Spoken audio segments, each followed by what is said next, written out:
Opa, e aí pessoal do sétimo ano, tudo bem? Estamos de volta, né, com nossas aulas de história. Espero que vocês tenham aproveitado aí o descanso para, né, se fortalecer novamente e aí a gente dá sequência para o nosso aprendizado, tá bom? Então vamos lá, eu sou o professor Ricardo, a gente vai estudar hoje a América encontrada pelos espanhóis, tá bom? Então, na sequência aí do nosso conteúdo que a gente vinha trabalhando, né, daquela transição da Idade Média para a Idade Moderna, a gente viu as navegações, a expansão marítima europeia, né, falamos das monarquias também, né, a formação das monarquias, e aí hoje a gente vai falar da América que os espanhóis encontraram, tá bom? A gente vai, é uma retomada, né, do nosso conteúdo. A gente vai falar dessas civilizações que já viviam aqui na América, tá bom? E aí relacionar um pouco com a questão do mercantilismo, que nós já falamos também, que era uma das consequências desse mercantilismo, era a expansão marítima e a colonização desses novos continentes, do novo continente, no caso, que é a América. Então vamos lá. A habilidade dessa aula é caracterizar a organização das sociedades americanas durante o processo de colonização, entendendo a origem e as implicações das alianças, dos confrontos e das resistências para a relação metrópole-colônia, tá certo? Então essa é a habilidade de hoje, preste atenção na aula para a gente entender como eram essas sociedades americanas que viviam aqui no continente americano e como é que eles se organizaram, mais algumas curiosidades sobre essas civilizações, tá bom? Eu sei que vocês já viram a maioria delas, já estudaram, é só uma revisão para a gente, daí para frente, a gente continuar com o nosso conteúdo, tá bom? Então, vamos lá. Os espanhóis encontraram essas três grandes civilizações na América, tá bom? Os astecas, os incas e os maias, tá bom? Então, essas são as grandes civilizações que viviam aqui. Civilizações que estavam no estágio, vamos dizer assim, no estágio, embora a palavra não seja a mais adequada, né, num estágio evolutivo, semelhante ao que eram aquelas civilizações egípcias, as civilizações que viviam na Mesopotâmia, tá? E aí por conta, isso aqui é um detalhe muito importante, né, por conta do isolamento do continente americano, você tem aí uma diferença, né, espaço-temporal entre essas civilizações, o modo como os nativos americanos viviam e o modo como, por exemplo, os europeus viviam, os asiáticos viviam, tá? E os africanos também, né? Então você tem essa diferença temporal, espaço-temporal, tá bom? Então vamos lá, essas são as três grandes civilizações que nós vamos dar uma revisada. Que civilizações viviam na América quando os europeus chegaram? Então a gente fala, primeiro os astecas, tá? Os astecas, eles ocupavam aquela região do México, tá? Onde hoje fica o México. Eles viviam, né, em guerra com os povoados vizinhos, né? E aí faziam alianças com esses povoados vizinhos. Daí essa civilização asteca tem crescido tanto. Tem muito a ver com essa política que eles tinham de alianças e de guerra, né? A guerra era um valor fundamental para eles, tá certo? Então eles acabavam dominando diversos povos da região, até formar esse império asteca, tá bom? Então as cidades que foram construídas pelos astecas chamavam muito a atenção dos visitantes, eram cidades muito grandiosas, tá? Então isso aí é um detalhe também muito interessante, porque a cidade de Tenochtitlan, que você está vendo aí esse nome complicado, era a maior cidade, né, deles, e tinha uma população que era maior do que a população de muitas cidades da mesma época, cidades europeias, tá bom? Então tinha uma população muito maior, tá? Era uma cidade que tinha, olha lá, canais, aquedutos, ruas largas e retas. Então tinha toda uma engenharia, uma construção civil, né, aplicada àquilo ali, para a construção da cidade, tá bom? Então é muito interessante. Então o nível também de desenvolvimento dela era um ponto muito importante a ser comentado. Então, e essa grandeza toda da cidade chamou muito a atenção desses conquistadores espanhóis quando eles encontraram, né, essa civilização asteca. Foi um fator que chamou muito a atenção, né? Nossa, que cidade grandiosa que eles conseguiram construir, né? Então, quando os espanhóis desembarcaram na América, o império era comandado pelo Montezuma II, tá? Era o imperador do Império Azteca, tá? Ele estendia-se esse império, né, por uma superfície de mais de 200 mil quilômetros quadrados, né? E aí possui uma população de 6 milhões de habitantes. 6 milhões de habitantes, pessoal, é muita gente. Tinha cidade europeia grande que não tinha essa quantidade de pessoas vivendo, tá bom? Então ali é uma gravura, né, de como era mais ou menos a cidade, né, de Tenochtitlan, que era a maior cidade deles. Hoje essa cidade também é a base da capital do México, tá? Aí outra civilização que os espanhóis encontraram é a civilização maia, também muito próxima ali, viveu muito próximo dos astecas, né? Essa daqui é mais conhecida, talvez vocês agora são novos, talvez vocês não tenham assistido a um filme, né? Passava muito, né, esse filme, era o Apocalipto, e ele conta, né, o filme é dirigido pelo Mel Gibson, né, é um filme que conta um pouco de como viviam essas civilizações, a civilização americana, né, no caso era a Maia que ele retrata, e é muito interessante, porque traz uns aspectos muito bacanas de como é que era a organização deles, né, muito interessante o filme, se você procurar ele no YouTube você acha. Tá? Ele é até completo e o nome dele é Apocalipto, é muito bacana para vocês assistirem e terem uma ideia, né, de como é que eles viviam, tá bom? Então a civilização maia ela vai se desenvolver no sul do México, aquela região ali mais para a América Central, né, olha lá, Guatemala, a parte de El Salvador, Honduras, Belize, então é aquela região da América Central, onde se desenvolveu essa civilização maia. Assim como os gregos, olha lá, os gregos antigos, os maias viviam em cidades-estado. Então aqui tem uma diferença, né? Eles não formaram um grande império, não existia um império maia, né? O que existiam eram cidades-estado, né? Cada uma com seu governante, com as suas leis, com seus costumes próprios, tá bom? E aí era parecido com aquela organização que existia lá na Grécia Antiga, das cidades-estado. Todo mundo falava a mesma língua, né? Mas tinham seus próprios governantes, tá bom? Então os maias eles se organizavam dessa forma, né? Em caso de guerra, aí sim as cidades formavam uma confederação, também muito semelhante. Eu coloquei aí ao lado essa imagem porque era muito comum eles fazerem os sacrifícios. Então quando eles saíam para conquistar os povos vizinhos, eles tinham esse hábito de escravizar principalmente, né, aquelas aldeias, né, mais simples, que viviam de forma mais primitiva, eles acabavam escravizando esses povos para trabalharem para eles, né? Então, uma coisa que era comum eram os sacrifícios.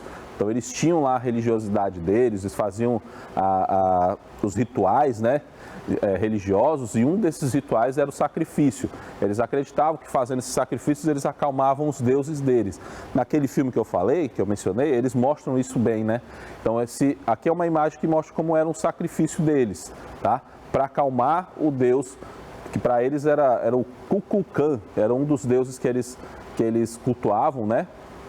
Que eles faziam esses rituais de sacrifício, quando eles desejavam alguma coisa, né? Ou chuva, ou melhores colheitas, né? Então tudo isso aí eles faziam os rituais, tá?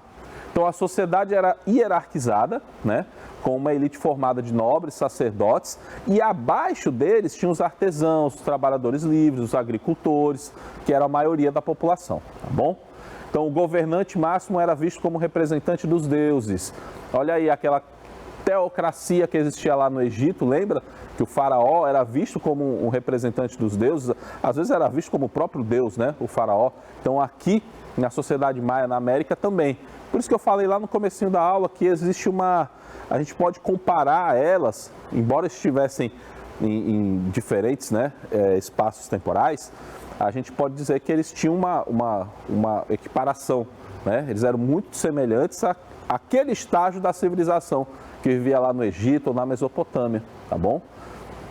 E aí, por que isso aconteceu, professor? É exatamente por essa questão do isolamento do continente americano.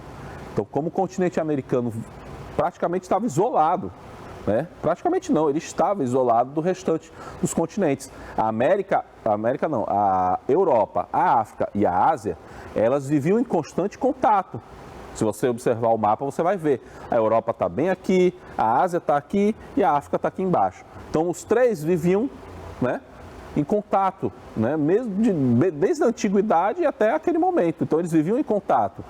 Agora, a América não, ela estava lá do outro lado do oceano, isolada. Então, isso aí é o que a gente pode explicar por que existia uma diferença tão grande, material e tecnológica do continente americano para os outros, né? É isso, era a questão do isolamento. A América estava isolada, tá?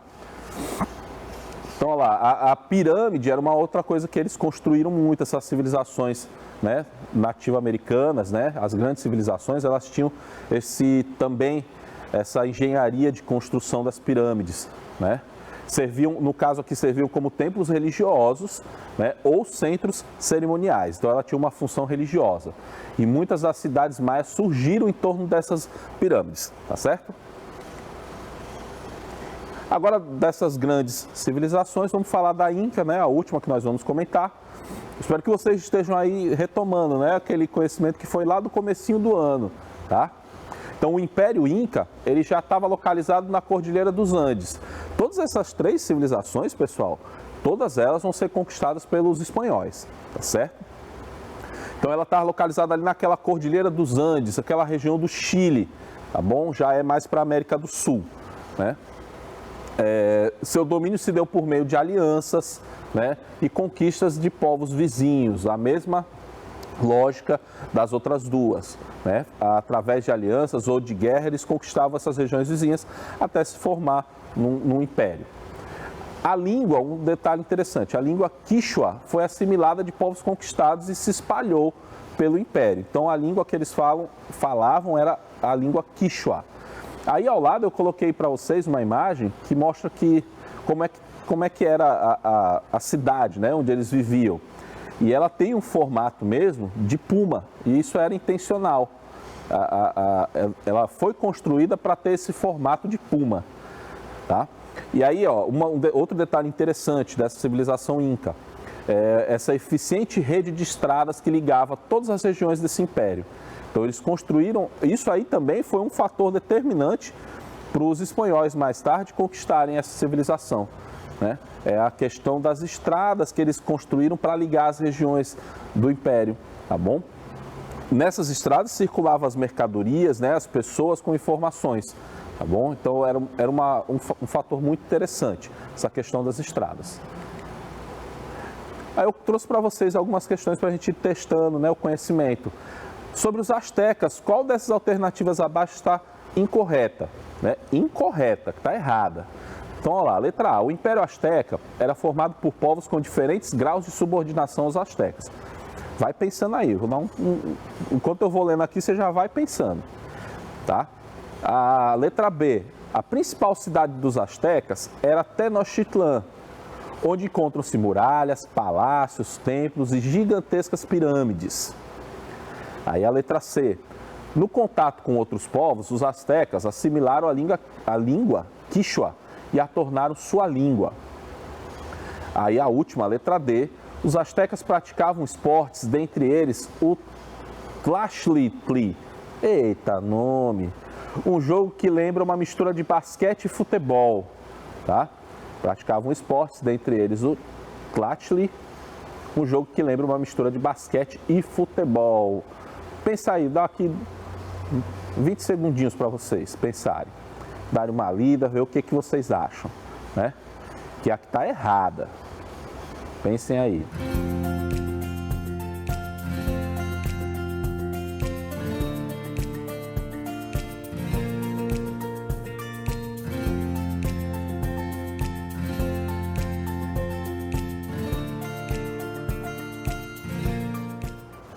E aí, encontraram a resposta? Vamos lá ver qual é a resposta correta. A letra C, a que está errada dessas quatro alternativas é a letra C. No contato com outros povos, os astecas assimilaram a língua Quichua e a tornaram sua língua. Acabei de falar, é do Império Inca, né? Que eles adotaram a língua Quichua e aí tornaram ela a sua língua, tá bom? Então, aquela última alternativa lá sobre O esporte, sim, eles praticavam muitos esportes, os astecas. E esse era um dos esportes preferidos deles, que era o tlachtli, que lembrava uma mistura de basquete com futebol, tá bom?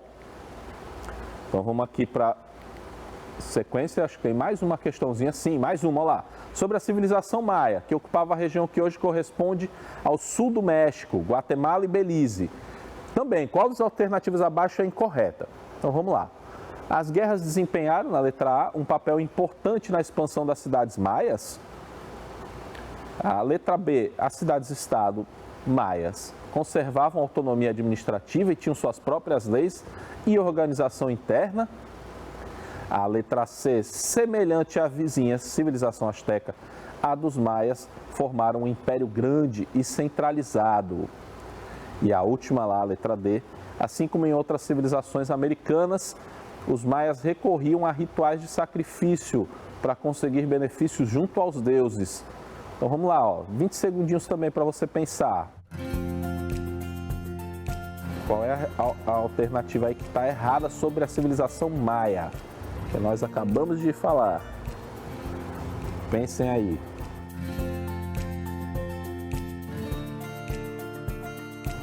Essa está mais fácil.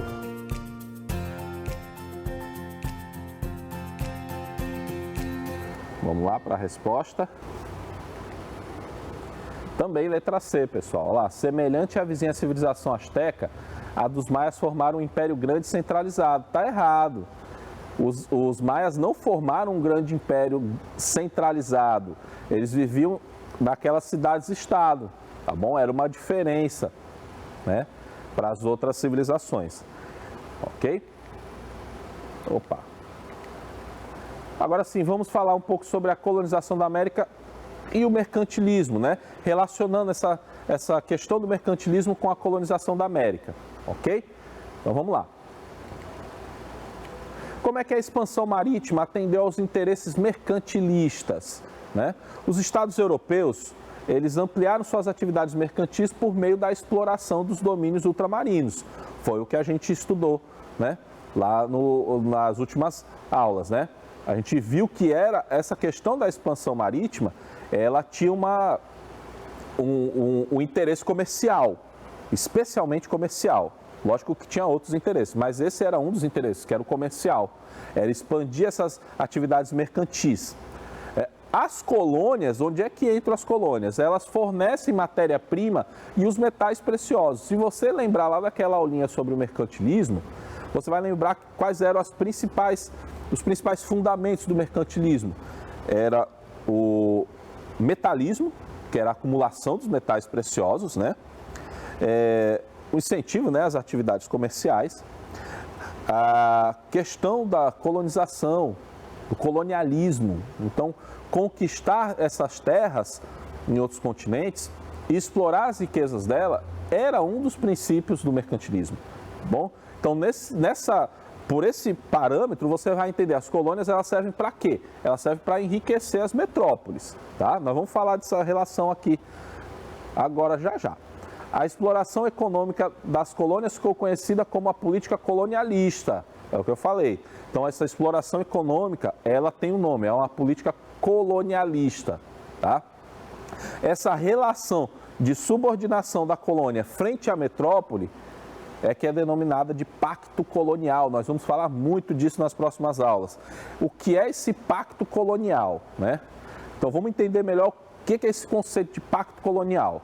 Ó, a palavra pacto, ela significa acordo, né? Uma combinação, um contrato, é algo feito com a aceitação das partes envolvidas. Aqui nesse caso, quando a gente fala em pacto colonial, o contrato ele não é um acordo, ele é imposto pelas metrópoles às colônias, tá? As metrópoles são os países europeus. As colônias são as regiões ou na América, ou na África, ou na Ásia, tá bom? Então, é um pacto, é uma coisa que é imposta, tá bom? Então, a atividade comercial, ela era exclusividade da metrópole. As colônias, elas não podiam fazer nenhuma atividade comercial. Somente com a metrópole ela podia fazer, ela não tinha essa liberdade, né? Olha aí, para você entender bem o que é o pacto colonial. A forma como a terra seria dividida e cultivada, como os bens seriam produzidos, tudo era imposto pela metrópole. Então ela não tinha nem a liberdade de escolher como é que ia dividir sua terra, como é que eles iam produzir, não, nada. Era uma propriedade da metrópole, essas colônias, tá? Toda a riqueza gerada na colônia deveria ser destinada à metrópole, tá certo? Por isso que no comecinho lá desse tema, né, sobre a colonização e o mercantilismo, eu coloquei os navios, né? Porque aqueles navios, as caravelas, as naus, elas vinham abarrotadas de mercadorias que tinham um alto valor comercial, saíam do continente americano direto para a Europa, para os mercados europeus, tá bom? Então, olha lá, a colonização do continente americano vai acelerar o desenvolvimento comercial europeu. Isso aí é um fator importante, tá bom? Essa colonização do continente americano, ela vai provocar esse aceleramento do desenvolvimento comercial europeu, tá? São muitas mercadorias que saem desses continentes, né, do continente americano, mas também da África e da Ásia, e isso aí vai provocar um desenvolvimento comercial, né, nunca antes visto na Europa, tá certo? Muitas riquezas são transferidas, né, da América para a Europa. Então tem a questão dos metais preciosos, que eram amplamente explorados, né? Quando a gente fala em colonização espanhola, você tem uma grande exploração desses metais preciosos, né?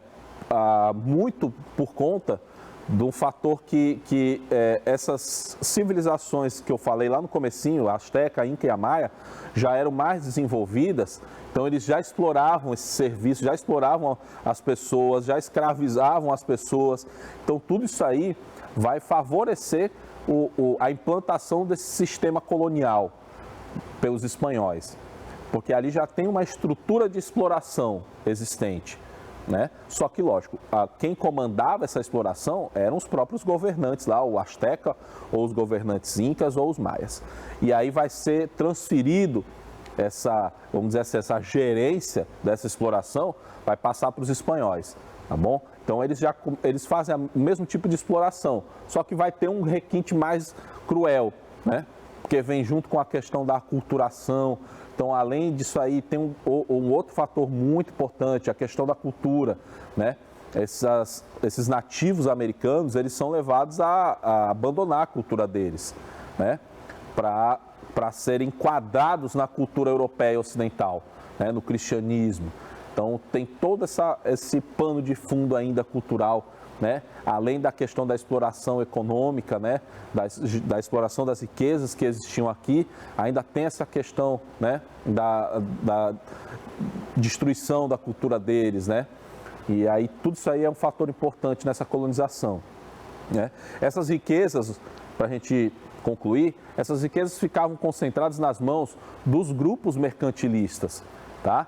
Então esses grupos, eles financiavam as viagens, né? Eles estavam ali aliados com as monarquias para fazer essas viagens para a América, que não eram baratas essas viagens, né? Tinha um custo elevado, e aí essas classes, né, comerciais, mercantis, elas tinham esse poder de financiar essas viagens, né? E aí elas ficavam com grande parte do que elas, né, exploravam aqui do continente americano, tá bom? Então ficavam concentradas essas riquezas nas mãos desses grupos mercantilistas, certo? E aí esse processo ele vai fortalecer o desenvolvimento e o enriquecimento dos burgueses, olha lá. Então todo esse processo, ele tem como uma consequência o enriquecimento dos burgueses. Então aquela classe ligada às atividades comerciais, como eu falei, é a mesma classe que está ali à frente, né, dessas navegações, elas financiavam isso aí. Então elas se tornavam aliadas das monarquias, dos reis, e aí juntas elas faziam essas viagens, tá? Então muito disso aí, dessa riqueza, vai para essa classe burguesa e fortalece cada vez mais essa burguesia. Lá na frente você vai ver que tem uma consequência sobre isso aí, né? Que eles vão começar, além de ter o poder econômico, exigir o poder político, que era da nobreza, né? Dos reis, dos nobres, enfim. E aí eles vão exigir esse poder para eles, tá bom? Já é para outra etapa das revoluções. Então é isso aí, nós chegamos ao final da nossa aula. Trouxe mais uma vez para vocês uma mensagem, né, desse filósofo Pascal. O homem está sempre disposto a negar tudo aquilo que não compreende, tá bom?